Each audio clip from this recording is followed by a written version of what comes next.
नमस्कार। मंथन शक्ति में आप सभी का स्वागत है। मैं हूं आपके साथ योगिता सिंह। दो चीजें हमारे वश में नहीं है, एक हमारा जन्म और दूसरा हमारी मृत्यु। लेकिन इसके बीच का संपूर्ण सफर वो हमारे वश में है। आप चाहे जैसी भी स्थिति में पैदा हुए हों, जैसी भी परिस्थितियां रही हों उस दौरान, लेकिन अगर आपके अंदर दमखम है उन्हें बदलने का, तो आप उन्हें बदल सकते हैं। देखिए, ये बात मैं यूं ही हवा में नहीं कह रही। मेरे साथ एक जीवंत उदाहरण आज जुड़ने वाली हैं, जिन्होंने अपनी जिंदगी को ना तो अपनी स्थिति के अनुसार, ना अपने परिस्थिति के अनुसार लेके चला, उन्होंने अपनी जिंदगी को बिल्कुल बदल डाला। आज मेरे साथ वो व्यक्तित्व हैं जिनका जन्म तो हुआ था झुग्गियों में। एक नन्ही सी परी थी वो। झुग्गियों में उनका जन्म हुआ और कूड़ा बीनते हुए उनकी जिंदगी गुजर रही थी। पन्नियां इकट्ठी करती थी सिर्फ इसलिए ताकि 2 जून की रोटी वो कमा सके, अपने परिवार के लिए भी वो रोटी इकट्ठी कर सके। लेकिन आज जानते हैं स्थिति क्या है? आज स्थिति ये है कि वो सैकड़ों भूखों को खाना खिलाती हैं। जी हाँ, खाना खिलाती हैं। और तो और झुग्गी में रहने वाले बच्चों को वो शिक्षित करती हैं, शिक्षा जैसा महादान देती हैं। आज मैं बात कर रही हूँ चांदनी जी के बारे में, जिनको सब लोग बहुत प्यार से चांदनी दी बुलाते हैं। वॉइस ऑफ स्लम इसकी वो फाउंडर हैं। बहुत सारी खासियतें हैं, उनकी कहानी बहुत खूबसूरत है, जिन्हें आप सब तक पहुंचाना बहुत ज़रूरी है। क्योंकि अक्सर हम शिकायतें करते हैं ना अपनी ज़िंदगी के बारे में कि हमारी ज़िंदगी में हमें बहुत दिक्कतें रही, हम कुछ खास नहीं कर पाए, काश हम बिग शॉट्स के घर पैदा हुए होते तो आज हमारी स्थिति बिल्कुल अलग होती। लेकिन नहीं, चांदनी जी से मिलने के बाद आप भी इस बात को मान लेंगे कि स्थितियाँ और परिस्थिति, जो स्थितियाँ होती हैं ना, वो कुछ खास नहीं करती। जो खास करती हैं वो आप हैं, आपके संघर्ष। तो चलिए मैं चांदनी जी को ज्वाइन करवाती हूँ, वो हमारे से जुड़ भी गई हैं। चांदनी जी, मैं ना आपको एक जल्दी से इनवाइट भेजती हूँ, आप प्लीज़ हमसे जुड़ जाइए। चांदनी जी, ये मैंने आपको भेजा। वेलकम चांदनी जी, कैसी हैं आप? नमस्ते, मैं एकदम बढ़िया हूँ। आप कैसे हैं? बस आपसे मिलके तो मैं और भी बढ़िया हो जाऊंगी, क्योंकि जो छोटी मोटी प्रॉब्लम्स है ना वो आपसे सुनकर मेरी भी खत्म हो जाएंगी। अच्छा जी चांदी जी, आपका सफर जितना मुझे पता है वो बहुत मुश्किलों से गुजरा है। आज आप एक ऐसे पायदान पे हैं कि लोग आपको मोटिवेशनल स्पीकर की तरह बुलाते हैं। आज आपने सही मायने में, जो मेरा ये कार्यक्रम है मंथन शक्ति, जिसमें मैं शक्ति स्वरूपा लोगों की बात करती हूँ, तो आपसे बड़ी शक्ति स्वरूपा कौन हो सकती है? आपका जो ये सफर है, नहीं, आप वाकई आपने जिंदगी में जो कुछ किया है, और अभी आपकी कोई बहुत उम्र नहीं हुई, आप बहुत बच्ची हैं, अभी छोटी सी हैं, पर इस छोटी सी परी ने बहुत से लोगों की जिंदगी बदली है। मैं आपके सफर के बारे में जानना चाहूंगी। मैम, सबसे पहले थैंक यू सो मच कि आपने मुझे कर दिया, और काफी सारे लोग हमें इस लाइव में देख रहे हैं और सुन रहे हैं। थैंक यू सो मच हमसे जुड़ने के लिए सब लोगों को, कि सबके सामने मैं अपनी आज बात रखूंगी। सो ये जस्ट एक क्वेश्चन मैंने की थी।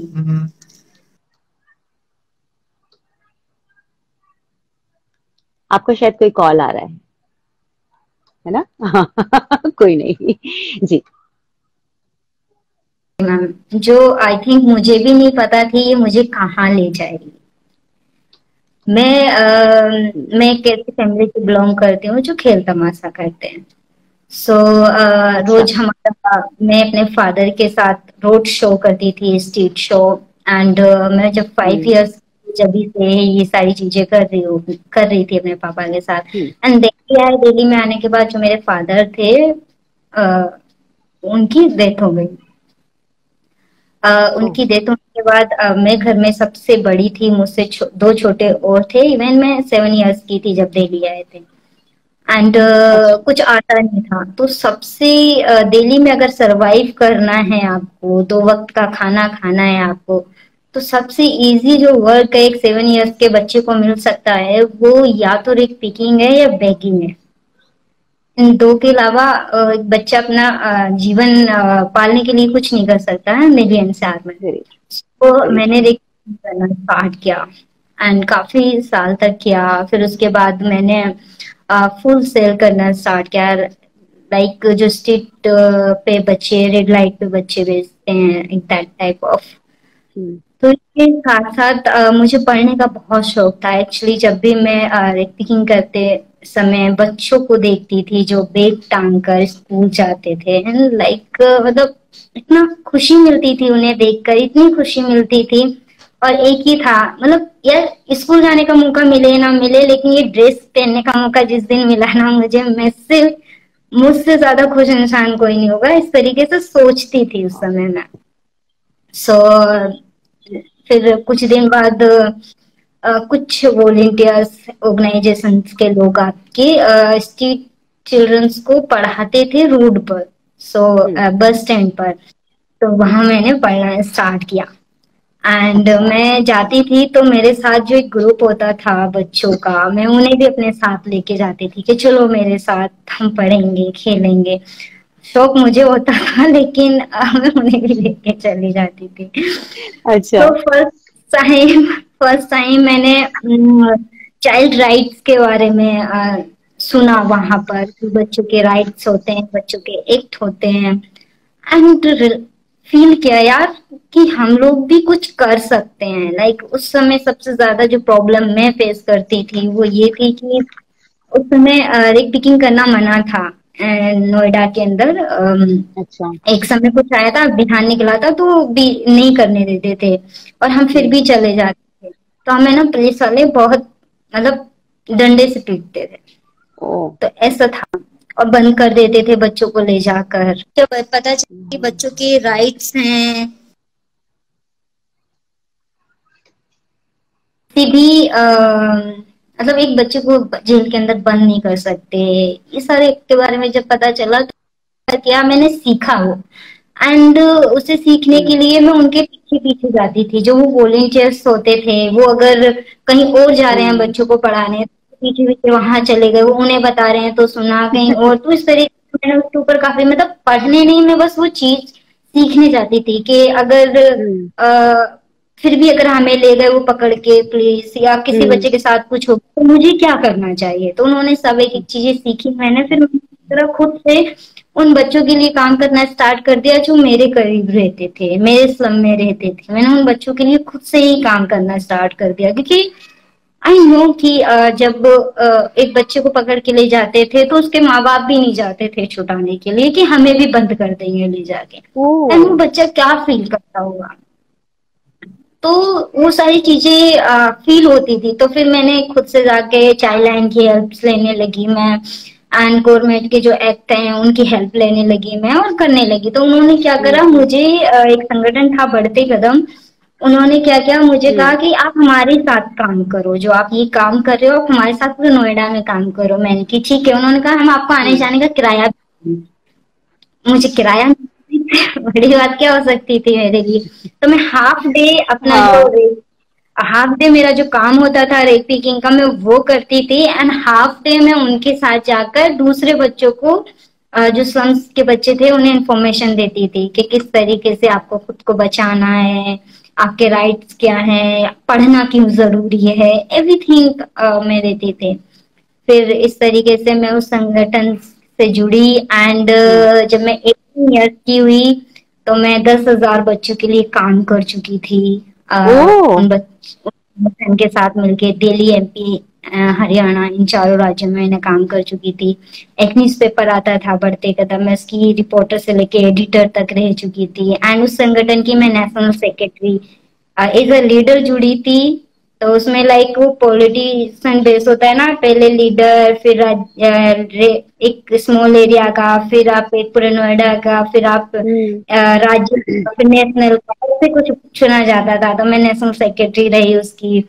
एंड फिर मैंने एनसीपीसीआर के साथ वर्क किया, यूएनसीआरसी के साथ मैंने काम किया, काफी ऑर्गेनाइजेशन के बच्चों के साथ मैं काम किया हम्म। फॉर एजुकेशन और बच्चों के राइट्स के ऊपर। तो इस तरीके से मैं काम करती आई। फिर जब मैं 18 साल की हुई तब मैंने सोचा कि क्यों ना मैं खुद का कुछ करूं।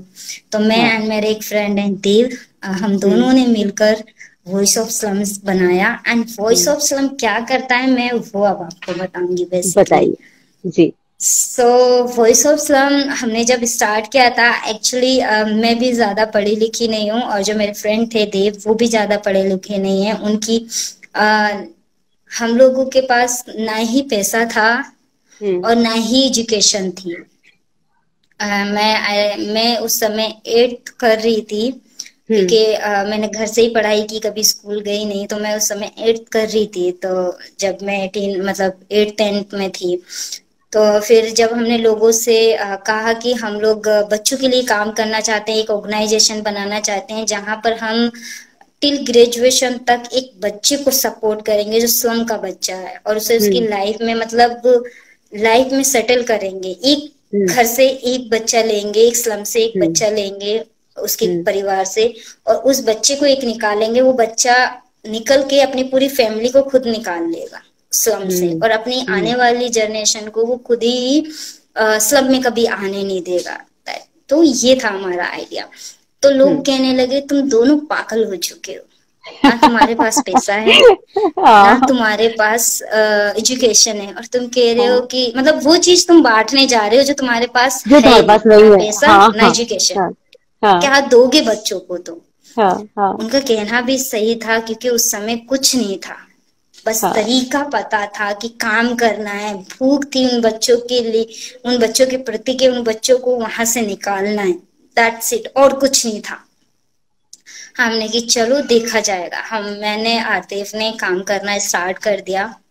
एंड एक टाइम एक ऐसा आ गया था कि हम दोनों के पास हमारी जो खुद की सेविंग थी हम वो खर्च कर चुके थे, और हमारे पास कुछ नहीं था, और स्लम में पढ़ाते थे। तो फिर क्या नाम फिर हम लोगों ने दोनों ने डिसाइड किया कि चलो भाई अब हम लोग क्या करते हैं, अपने अपने काम पे जॉब पे चलते हैं। अब शायद हमसे ही काम नहीं हो पाएगा। लोग सही कहते थे, मतलब डिमोटिवेट हो गए पूरी तरीके से, मतलब पूरी तरीके से। मतलब आप यकीन नहीं मानेंगे मैम, हमारे पास पानी पीने के जो 2 रुपए हैं, अगर हम बाहर जाते हैं सिटी में, तो आज सिटी में आपको पानी भी 2 रुपए का वो खरीद के गिलास में पीना होता है, उसके फ्री में नहीं मिलता। तो हम लोग वो 2 रुपए तक नहीं होते थे जब हम कहीं मिलते थे। सिर्फ ट्रेवल हो जाए वही हमारे लिए काफी था। बस खाने का और पानी पीने का तो आप भूल ही जाओ कि आपके पास 2 रुपए हैं और आप पानी पी लें, ऐसा समय था हमारा। सो हम लोगों ने फिर भी कोशिश की। नहीं, फिर लास्ट जब टाइम आया तो हमने कि चलो अपना अपना देख लेते हैं, जो भी कर लेते हैं। देन मेरे जो पार्टनर है देव, उन्होंने कहा कि उन्होंने क्या करा, एक मैसेज बनाया, क्योंकि हमारे पास स्टेशनरी भी खत्म हो चुकी थी, और उन्होंने लिखा कि 1 रुपया डोनेट करो, हमें 5,000 की जरूरत है, क्योंकि हमें हमारे पास जो सामान है बच्चों को पढ़ाने का वो खत्म हो चुका है। एंड 1 रुपया डोनेट करो, कंट्रीब्यूट ₹1 करके एक मैसेज डाला हमने फेसबुक पेज पे अपने। एंड 2 घंटे के अंदर हमारे अकाउंट में 8,000 रुपए आ गए थे पेटीएम अकाउंट में। सीरियसली मैम, इतनी होप मिली, इतनी होप मिली, मुझे लगा नहीं अब तो मतलब हाँ, मतलब लोग विश्वास करते हैं हम पे कि हम कुछ कर सकते हैं, ये होप मिली। एंड हमने उन पैसों से काम करना स्टार्ट कर दिया, स्लम में पढ़ाना स्टार्ट करा। पता चला कि स्लम के बच्चों को स्लम में पढ़ाकर आप कभी चेंज नहीं कर सकते। उसके लिए आपको उन्हें सबसे पहले स्लम से निकालना बहुत जरूरी है। फिर धीरे एक छोटा सा स्कूल लिया, एंड आज हमारे पास 3 बिल्डिंग की एक बिल्डिंग है। 6 फ्लोर्स वाली बिल्डिंग ना? हाँ, 3 फ्लोर की एक बिल्डिंग है, और एक फ्लोर में अलग अलग बीच में स्कूल्स में बच्चे आते हैं। एंड सेकंड फ्लोर पे हमारा ऑफिस है, लाइब्रेरी है, कंप्यूटर है, कंप्यूटर लाइब्रेरी है। एंड थर्ड पे हमारी जो लेडीज हैं हम उन्हें सिलाई सिखाते हैं, ताकि वो अपने खुद से अर्न करके और एक अच्छा भविष्य बना सके, अपना खुद के पैरों पे खड़ा हो सके। तो हम क्या करते हैं, हमारे पास हम सर्वे करते हैं, हमारी पूरी टीम, और स्लम के जो बच्चे हैं जो पढ़ना चाहते हैं, हर साल हम 100 बच्चों को लेते हैं अपने पास एडमिशन, और उन 100 बच्चों को एडमिशन लेकर फिर उनकी एज के हिसाब से हम उन्हें तैयार करते हैं। लाइक 12 साल का एक बच्चा है और गवर्नमेंट कहती है कि 12 साल का बच्चा हम जब भी एडमिशन ले सकते, हम उसे उसकी एज के हिसाब से ही एडमिशन लेंगे, that is the government rule. हाँ। अब उस बच्चे को तो 1 2 भी नहीं आता, ABCD भी नहीं आती, हाँ, एंड उसकी एज के हिसाब से वो क्लास 7th के लिए 7th की एज का हो गया है, या हाँ, 5 हाँ, तो लेके ही चलो मैक्सिमम। हम्म, अब हम्म। गवर्नमेंट में कैसे एडमिशन होगा, तो हम क्या करते हैं अपने पास 1.5 ईयर उस बच्चे को पढ़ाएंगे, एंड 1.5 ईयर के अंदर हम क्लास 5th तक उसे रेडी कर देंगे, अरे वन वाह, एंड हाफ ईयर के अंदर। अच्छा। एंड उससे हम हमारे स्कूल में सारी चीजें ना प्रैक्टिकल सिखाई जाती है। हम कॉपी किताब पे है ना 20% काम करते हैं, 80% है ना हम बच्चे की मेंटलिटी के ऊपर काम करते हैं, और उनके अंदर है ना सपने पिरोते हैं क्या कि बात है। सपने देखना। एक बार उनके अंदर आप सपने पिरो दोगे ना, तो उनके अंदर है ना एक होप जाग जाएगी कि यार दीदी ने करके दिखाया है ना, तो मैं भी करके दिखा सकता हूँ, मैं भी स्लम से निकल सकता हूँ। एंड वो अपना पूरा फोकस पढ़ाई के अंदर लेकर आता है। एंड फिर हम उसे हर एक छोटी चीज सिखाते हैं, जीप कैसे लगाते हैं, बटन कैसे लगाते हैं, टॉयलेट कैसे यूज करते हैं, ड्रेस कैसे। आप मैम यकीन नहीं करेंगे, आप अगर नए कपड़े पहन के अगर आप स्लम में जाएंगे उनके बच्चों के घर, तो आप वहां से है ना गंदे ही कपड़े लेकर वापस आएंगे, लेकिन वो बच्चे अपनी हाँ, ड्रेस गंदी बिल्कुल नहीं रखते। ये वाह। चीज ये चीज देख के लगता है कि ये बच्चे खुद निकलना चाहते हैं, और ये चीज हम सिखा पाए हैं। तो हम क्या करते हैं फिर वो जब वो बच्चा हमारे पास पढ़ता है ना 1.5 ईयर, हमें हर एक चीज सिखाने के बाद, हमारे 50% बच्चे गवर्नमेंट स्कूल में जाते हैं, 50% इंग्लिश मीडियम स्कूल्स में जाते हैं। एंड जो इंग्लिश मीडियम स्कूल्स में जाते हैं, हम उनकी 70% फी हम लोग रिस्पॉन्सर करते हैं अपनी तरफ से, वॉइस ऑफ स्लम की तरफ से उनकी स्कूल की। एंड 20 या 10% हम लेते हैं उनसे, ताकि उनके पेरेंट्स से, ताकि वो वैल्यू जो एक होती है ना कि भाई मैं एजुकेशन भी के अपनी बारे जेब से पैसे लगा रहा हूँ अपने बच्चे को पढ़ाने के लिए, में। मतलब एक जो पेरेंट्स के अंदर होता है, तो हाँ। वो भी हम उन्हें वो चीज के लिए हम उनसे 10 या 20% लेते हैं। एंड उसके बाद हम क्या करते हैं, हमारा एक कम्युनिटी मोबिलाइजर जो प्रॉपर तरीके से उन बच्चों के लिए चुना जाता है। वो अच्छा। बच्चा स्कूल गया या नहीं गया, नहीं गया तो क्यों नहीं गया, क्या रीजन था, उस बच्चे के पास जाएगा, उस बच्चे को स्कूल तक लेके जाएगा, एवरीथिंग, वो पूरी रिपोर्ट शाम तक हमें भेजेगा। एंड उसके बाद इवनिंग में जो बच्चे स्कूल्स गए थे, वो अब तो यहाँ आएंगे नहीं, लेकिन वो इवनिंग में यहाँ ट्यूशन लेने आएंगे। मॉर्निंग में हमारा अच्छा। दूसरा बैच खत्म हो गया, हम्म। अब इवनिंग में जिनके एडमिशन हमसे ने करा दिए उनकी ट्यूशंस चलेंगी। तो हम एक बच्चे को ना, स्लम्स का बच्चा है, उसे ये फील नहीं होने देते हैं कि तुम स्लम के हो, हम उन्हें ये फील करते हैं कि तुम्हारे अंदर वो पावर है कि आप हर एक चीज कर सकते हो। एंड उन्हें प्रॉपर ड्रेस, कॉपी किताब, खाना, उनका फूड एंड एवरीथिंग प्रोवाइड करते हैं, लाइक एक सेमी अडोप्ट कर लेते हैं। एंड इवन आप बच्चे ना यहाँ से जाते भी नहीं, कहते हैं मैम थोड़ी देर और रुक जाओ ना रोक लो ना तो बहुत अच्छा लगता है। लेकिन हमारे पास थोड़ा स्पेस है, अभी हमारे पास 370 बच्चे हैं, बाप रे। 370 बच्चे हैं जिनके हाँ। हम टेक केयर कर रहे हैं और उन्हें पढ़ा रहे हैं। एंड वॉइस ऑफ स्लम को 4 साल हो चुके हैं स्टार्ट करे हुए, एंड 4 साल के अंदर हमारे जो बच्चे हैं वो क्लास 9 तक पहुंच चुके हैं। एंड हमारा जो है, हम उन्हें टिल ग्रेजुएशन तक उनकी मदद करेंगे, एंड जब तक वो एम्प्लॉयमेंट में नहीं आ जाते। और जैसे वो वाह। एम्प्लॉयमेंट में आ जाएंगे, अपनी फैमिली को वो संभाल लेंगे, एंड अपनी आने वाली जनरेशन, हमारा जो काम है वो खत्म हो जाएगा। तो आइडिया इज ए दैट कि एक बच्चे को निकालो और उसकी जनरेशन चेंज कर दो, दैट्स इट। वाह, मतलब आपने ना इतने सुंदर तरीके से मोतियों की तरह पिरो करके मुझे पूरी कहानी सुना दी। मैंने इतने सारे सवाल सोचे थे, उन सारे सवालों के जवाब आपने मुझे एक एक करके सब बता दिया। बहुत सुंदर स्ट्रैटेजी, सच में कितनी अच्छी स्ट्रैटेजी आपने चुनी है कि अगर एक बच्चे को शिक्षित करेंगे तो उसका पूरी जनरेशन जो है वो चेंज हो जाएगी। इससे एग्जैक्टली अच्छा मैम। क्या हो सकता है। कितना कितना अच्छा सोचा है आपने। देखिए, जैसे अभी लॉकडाउन हुआ था, आपको कोई ना कोई, जाहिर सी बात है, कोई डोनर्स होंगे जो आप लोगों को सपोर्ट करते होंगे, है ना। तो जब लॉकडाउन हुआ तो सबकी फाइनेंशियल स्थिति खराब हुई, चाहे हमारे जगत की बात हो, मीडिया जगत की बात हो, बिजनेस वाले लोग हो, सबको बहुत दिक्कतें आई। पर मैंने सुना था कि उन दिनों भी आप लोग खामोश नहीं बैठे। या मैम, एक्चुअली हमारे साथ भी प्रॉब्लम हुई, हमारे साथ भी हुआ। हमें इंडिविजुअल्स लोग सपोर्ट करते हैं, तो हमारे इंडिविजुअल्स लोग भी हमसे एक दो छूटे, क्योंकि वो भी जॉब करते थे हम, और उनकी जॉब जाने से वो भी बेचारे थोड़ा सा उन्होंने हाथ परेशान खींच हो लिया रहे हमसे। लेकिन जैसे ही लॉकडाउन स्टार्ट हुआ, हमारे पास बच्चों के कॉल आना स्टार्ट हुए।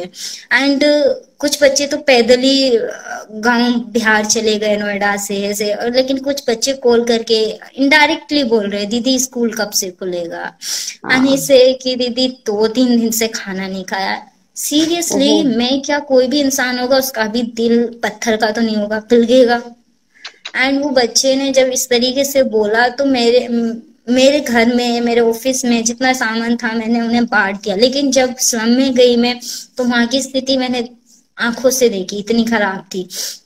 तो मैंने क्या किया, हमने पूरी टीम ने मिलकर सबसे पहले गवर्नमेंट से परमिशन ली कि हम लोग राशन बांटेंगे और हमें परमिशन दो। एंड जब गवर्नमेंट ने, हाँ, काफी दिक्कत हुई परमिशन लेने में, लेकिन मिल गई हमें। लेकिन जैसी परमिशन मिली, हमने लोगों से, आसपास के लोगों से जुड़ा कि आप सिर्फ राशन हमें दो, हमें कुछ नहीं चाहिए, अगर आप थोड़ा राशन दे सकते हो, राशन डोनेट करो। हमने एक डोनेट कार्ड पे कैंपेन रन किया, और वहां से हमें जितना राशन मिला, हमने पूरे लॉकडाउन में फर्स्ट डे से ही हमने फूड डिस्ट्रीब्यूशन करना स्टार्ट कर दिया था। और हमने कम से कम नोएडा की हजारों फैमिलीज को रोक लिया था कि पैदल मत भागो, हम आपको सपोर्ट करेंगे जब तक लॉकडाउन है। एंड हमने कम से कम मैम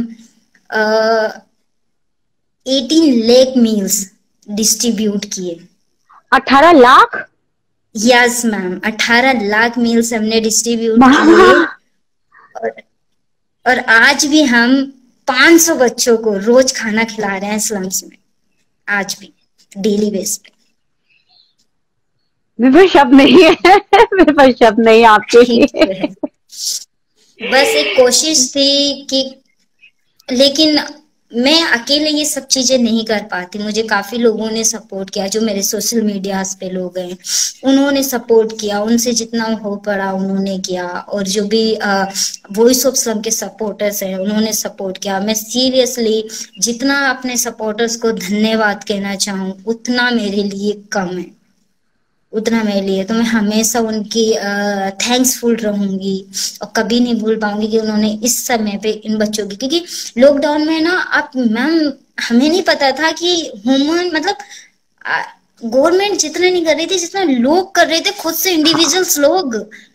मतलब एनजीओ से तो कर ही रही थी, लेकिन इंडिविजुअल्स लोग कर रहे थे। वो देख के इतना अच्छा लग रहा था कि यार वाह, हमारे देश में ऐसे लोग हैं कि अगर हमारे देश में कुछ हुआ ना, तो वो बैठेंगे नहीं, कुछ ना कुछ करेंगे। और उन्होंने ना वो साबित इस लॉकडाउन में किया, सीरियसली। उन लोगों ने तो साबित किया ही किया, पर आप जो कर रही हैं वो सच में कमेंडेबल है। मेरे पास तो शब्द भी नहीं है। मैं तो अपने आप को ये सोच रही हूँ कि अगर मैं अपने आप को आपसे कंपेयर करूं तो मैंने शायद कुछ भी नहीं किया, कुछ किया ही नहीं और आपने बहुत कुछ किया, बहुत कुछ किया। नहीं मतलब देखिए, आपसे बात करके ये तो समझ में आ गया कि आपके पास कुछ हो ना हो, एक हौसला होना चाहिए, जज्बा होना चाहिए। अगर हौसला है, जज्बा है, तो रास्ते अपने आप बनते जाते हैं और आपने वो अपना रास्ता अपने आप बनाया है ना। और मुझे ना आपकी आपकी जो पिछली बात थी, मुझे एक पिछली बात आपकी याद थी, तो मुझे लगा कि मैं आपसे वो एक बार पूछती हूँ, क्योंकि मैंने अक्सर देखा है लोग जो है ना अपनी परेशानियों का सीकरा हमेशा अपने हालातों पर फोड़ देते हैं और निपट जाते हैं कि मेरी स्थिति खराब थी इसलिए मैं कुछ नहीं कर सकता था। हाँ, लेकिन मेरे को याद है कि आप जब छोटी थी और आपने बताया था कि रात को आप लोग चुपके चुपके जाते थे कूड़ा बीनने के लिए, है ना, और उस वक्त आपको लोगों ने बहुत परेशान किया, कुत्तों ने परेशान किया, मतलब बहुत ज्यादा दिक्कतें हुई थी। तो वो इंसिडेंट एक बार सुनना चाहती हूँ आपसे। एक्चुअली मुझे सबसे पहले, मुझे आज भी कुत्तों से बहुत डर लगता है, बहुत डर लगता है। वो रीजन बहुत अच्छे होते हैं, मैं उन्हें बुरा नहीं कहती, लेकिन मेरे अंदर डर बैठा हुआ है, क्योंकि डर बैठा मुझे ना हुआ है। एक्चुअली बचपन में जब आप रात के 2 बजे या 3 बजे रिक पिकिंग के लिए एक सुनसान जगहों पर मार्केट में जाते हो, तो वहां पर दो ही तरीके के लोग, दो लोग मिलते हैं, लोग बोलो जो भी है। एक तो डॉग्स मिलते हैं, और एक जो नशा करते हैं ना लोग, जो मतलब सिर्फ वही ड्रग जो एडिक्ट। नशा करके घर में रहते ही नहीं है, बाहर ही घूमते रहते हैं, वो दो तरीके के लोग मिलते हैं। और उनसे बचना है ना रात में बहुत मुश्किल होता था मेरे लिए, मतलब बहुत ज्यादा, क्योंकि वो जो पी के मिलते थे वो पीछे पड़ जाते थे, गालियां देते थे, एंड बदतमीजी करते थे। So, मतलब वो चीजें याद करो ना तो बहुत लगती है कि, लेकिन पास था बीत गया, एंड फ्यूचर लेके जाए। तो वो सारे जो टाइम था वो बहुत वैसा गुजरा। एंड मैं जब फूल सेल करती थी तब भी हम मतलब सर्दियों में सबसे ज्यादा मुझे प्रॉब्लम होती थी एक्चुअली। सर्दियों में जो पब्स हैं वो रात के 2 बजे छूटते थे, एंड मैं वेट करती थी कि वहां से वो कपल आएंगे ना, वही फूल ले सकते हैं मेरा, और कोई नहीं ले सकता जल्दी, क्योंकि कपल ही ज्यादातर फूल लेते थे रोज। तो अम, हमेशा सर्दी से बचने के लिए मैं 2 गाड़ियों का सहारा लेती थी, इधर गाड़ी बीच में बैठती थी, ताकि हवा से बचूंगी, सर्दी से बचूंगी। एंड रात में वेट करती थी कि आज फूल बिक जाएंगे मेरे पूरे यार। मतलब था यार, क्योंकि मेरे साथ साथ मेरे 2 घर में और लोग थे मेरे से छोटे थे। मुझे इंसान है ना खुद के लिए पीछे हट जाता है, जब खुद की बात आती है तो कहता है चलो एक दिन भूख के रह लेंगे, लेकिन जब बात बच्चों की आती है, परिवार की आती है, बहन भाई की आती है, जो तुमसे छोटे हैं, जो शायद तुम्हारे इंतजार में बैठे हुए हैं कि तुम लाओगे तो उन्हें खाना मिले।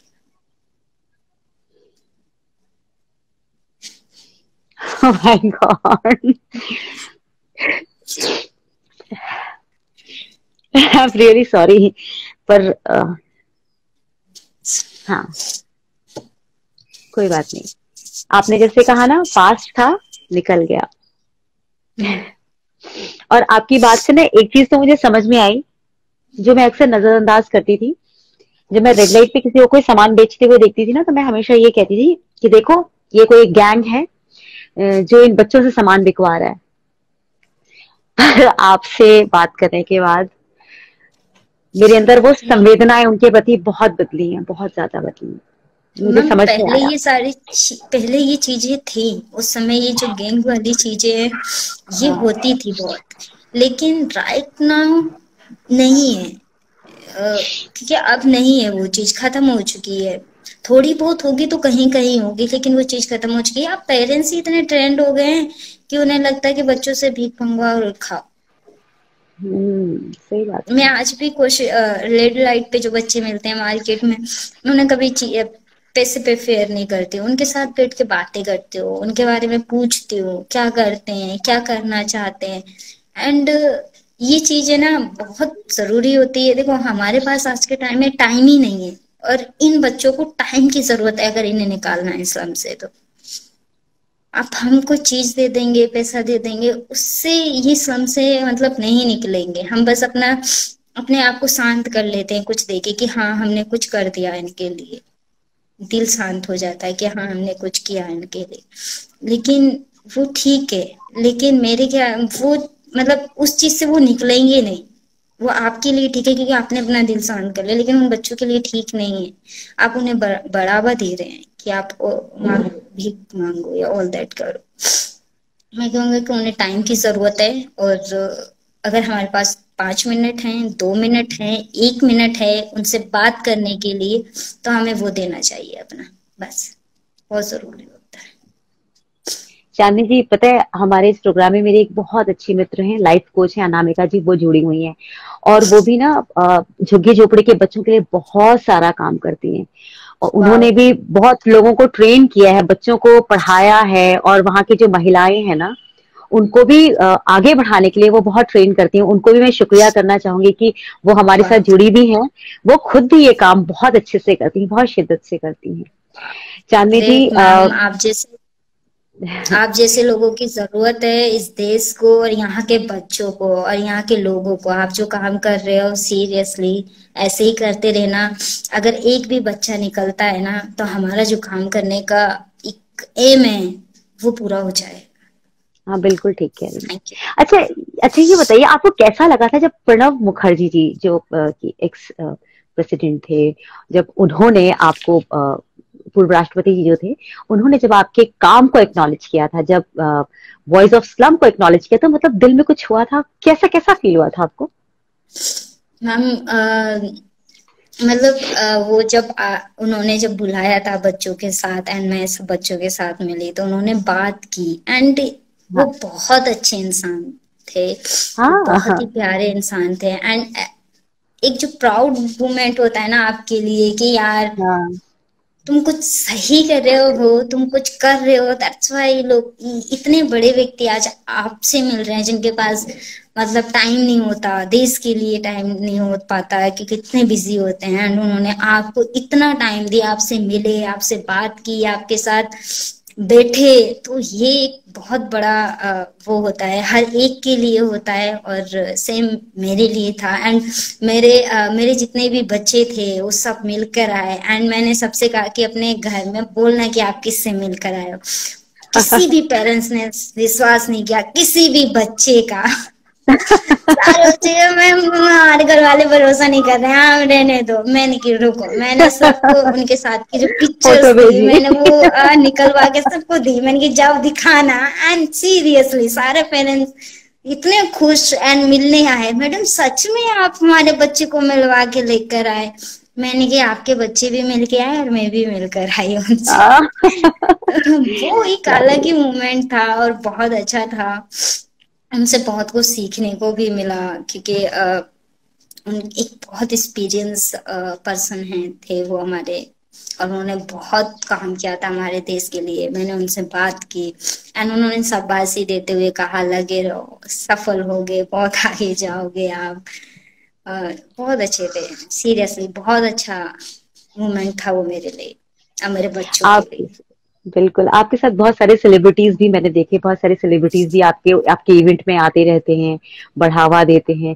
इनसे सच में कुछ फर्क पड़ता है जब ये बड़े सेलिब्रिटीज फिल्म स्टार्स प्रोग्राम में आते हैं, तो कुछ फर्क पड़ता है या ये सिर्फ एक ग्लैमर वैल्यू ऐड करता है? एंड दैट इज द ये जस्ट ग्राम मतलब अ, बस ग्लैमर है ये ग्लैमर ही एक लगता तरीके है ना? से। हाँ एक तरीके से हम्म। ग्लैमर है क्योंकि ये इनका मतलब ये जब भी कुछ इवेंट्स होते हैं तो इन्हें बुलाया जाता है उस इवेंट्स में, तो लाइक हम्म। उन्हें पे किया जाता है वो जो भी बुलाते हैं उन्हें। एंड हम वहां पर एज अ गेस्ट होते हैं, स्पीकर्स होते हैं, बच्चे हमारे स्पीकर होते हैं, हमारे गेस्ट होते हैं, तो वो लोग बच्चों से मिलते हैं, बात करते हैं, वो बात एक अलग है। लेकिन वो बात करते हैं या फिर जो भी डिस्कस, लेकिन ये देखो सपोर्ट नहीं मैं होता अभी भी उनका। यही कहूंगी कि सेलिब्रिटी जो होते हैं वो बच्चों के लिए एक तरीके के बच्चे उन्हें अपना आइडल भी मानते हैं, अरे ये मेरा हाँ फेवरेट है। एंड बच्चे जब हाँ। उनसे मिलते हैं या उनका वो तो बच्चों के लिए देखो उनसे मिलना एक बहुत बड़ी बात होती है बच्चों की। राइट। तो बेसिकली तो ये कि खुशी बच्चों को मिल जाए और वो किसी भी तरीके से मिले ताकि वो अपनी पढ़ाई में एक आगे बढ़े। हम हम्म। मेरे लिए वो सबसे जरूरी चीज है, और वो कहीं से भी मिले मैं वो कोशिश करती हूँ बस मेरे बच्चे आगे बढ़े। आप लोग जो काम कर रहे हैं, आप खामोशी से अपना काम कर रहे हैं।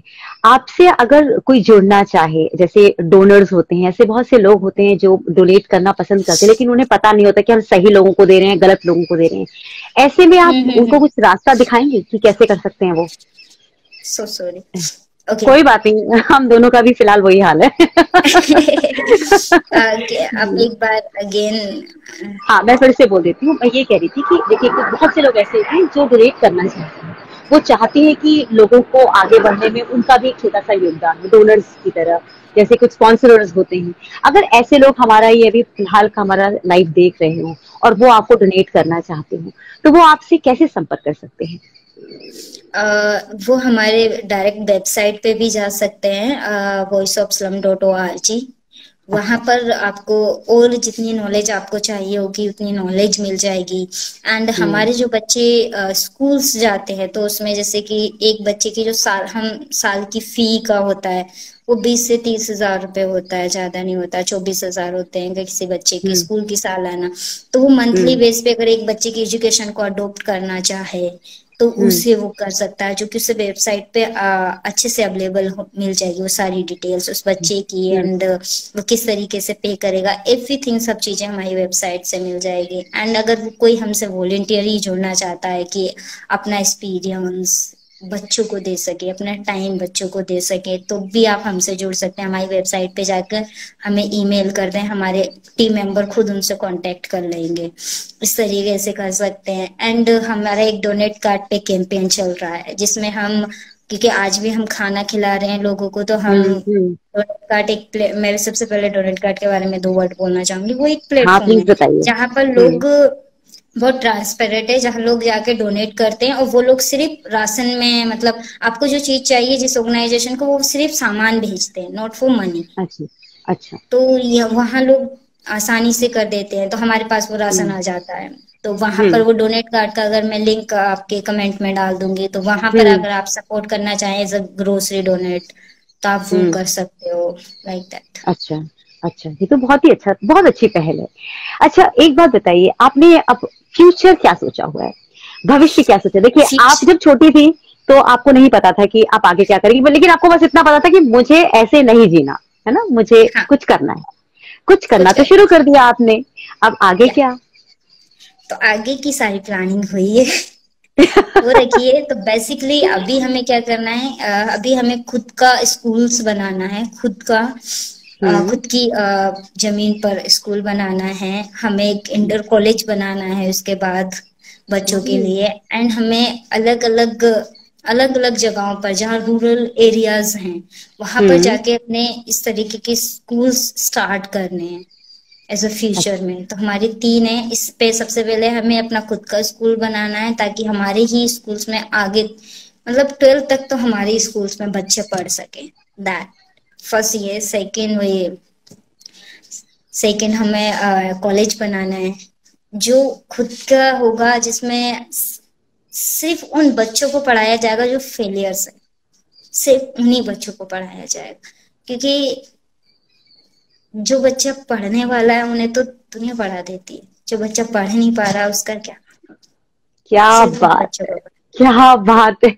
मतलब मुझे तो लगता है कि आने वाले चंद समय में ना, जो हमारे भारत का एजुकेशन सिस्टम है जिस पर अक्सर सब लोग बहुत प्रश्न चिन्ह उठाते रहते हैं कि हम, हमारे साथ ऐसा क्यों होता है, सारी दुनिया बदल गई है लेकिन हमारी पढ़ाई लिखाई क्यों इसी तरह से रह गई है, आप उसे बदलने वाली मुझे लगता है सबसे पहली महिला होंगी। तब तक आप थोड़ी 2-4 साल में और बड़ी हो जाएंगी तो आप बहुत कुछ कर पाएंगी। आपने तो नहीं, बचपन से ही चमत्कार किए हैं, तो मुझे पूरी उम्मीद है कि जब तक आप और बड़ी होंगी चमत्कारों का पिटारा जो है वो आप खोल के बैठ जाएंगी। मैम, मैं बस एक कोशिश कर रही हूँ और एक छोटा सा एम है जो मेरे पास है बच्चों के लिए, उसे लेकर आगे बढ़ रही हूँ। और मेरे जैसे बहुत सारे लोग हैं जो ऑलरेडी काम कर रहे हैं। हाँ, कि बहुत सारे लोग पब्लिसिटी नहीं करते हैं, उन्हें आप बुला लेते हैं अपने पास कि देखो दिखा देते हो। तो हाँ। ये कि बहुत लोग हैं जो अच्छा काम कर रहे हैं। एंड हाँ, सबसे बड़ा जो आपने कहा कि बड़े हो जाएंगे, एक्चुअली मैं एक्चुअली मैं को मतलब अभी जो मैं आने वाला है उसमें मैं 24 साल की हो जाऊंगी। एंड लेकिन हम्म। मेरी हाइट से है ना, मैं बच्ची लगती हूँ। अगर मैं बच्चियों में बैठी होती हूँ तो लोगों को ना बहुत देर में समझ में आता है ये चांदनी बैठी हुई है। सीरियसली मैम, वो ढूंढ के चला जाएगा, नहीं तो मैं और मैं स्पीच देने के लिए जाती हूँ, लाइक टेड हो गया, यूएनडीपी हो गया, जोश एनसीपी, में। मतलब इन जगहों पर जाती हूँ। तो वहां पर जितने भी लोग हैं वो सारे सीनियर सिटीजन बैठे होते हैं सारे। एंड वहां पर जब मैं ऐसे करके बैठी होती हूँ तो ऐसा लगता है कि ये किसकी बच्ची है इन सब में से। ये किसकी बच्ची है। सीरियस, ये बहुत होता है मेरे साथ। वो कहते हैं वंडर बेटा आप चाइल्ड। कहाँ से आए हो, कोई बीच में, मैंने यार मैं भी स्पीकर हूँ यहाँ। ओ तो गॉड। या मुझे मुझे जल्दी एसिड होना है, वो कब होंगी आया लेकिन आप जल्दी होना आप जल्दी मत होइए, जल्दी मत होइए, समय के साथ ही, क्योंकि जब ये छोटा बच्चा इतने वंडर्स क्रिएट कर सकता है तो बड़े होते होते तो मुझे उम्मीद है कि बहुत कुछ बदल जाएगा जिंदगी में। आप बहुत कुछ, बहुत से लोगों की जिंदगियां बदल देंगी। है। मुझे सच बताऊं तो आपसे बात करके आज ना बहुत अच्छा लग रहा है, बहुत अच्छा लग रहा है। मैं चलते चलते ना एक आपके बचपन का एक तमाशा तो सुनना चाहती हूँ, याद तो होगा आपको? ए नहीं जमूरे एक्चुअली क्या था, अ, यहाँ से आप देख भी नहीं पाएंगे, वो ऐसे यहाँ सिक्का रखते थे, गायब कर देते थे हम, पापा सिखाते थे यहाँ पे रख के गायब। आपको मेरे हाँ हाथ चमक रहे हैं? हाँ, ठीक लग रहे हैं। दिख रहे हैं ना? मैं कुछ हाँ दिखाऊं तो देख लोगे? हाँ हाँ एक हाँ हाँ, मिनट में सिक्का लेकर आती हूँ, जस्ट ठीक है, सेकेंड। मैं रुकती हूँ मैं रुकती हूँ। My god, Chandni ji is such an amazing amazing girl. Pooja ji thank you, Jatinder Gill ji thank you so much, Lucky Soni, आप सब लोग, स्वरांजलि जोशी जी, विनय कुमार जी, आप सब लोगों का बहुत बहुत धन्यवाद। ये आई हमारी चांदनी जी।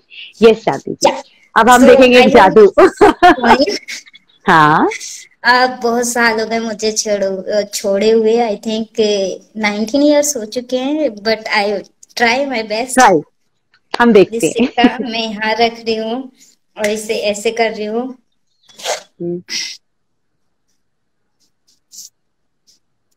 है, अच्छा उसमें फंसा रखा था आपने नहीं, देखिए देखिए, हाँ दिस वन। ये रखा, हाँ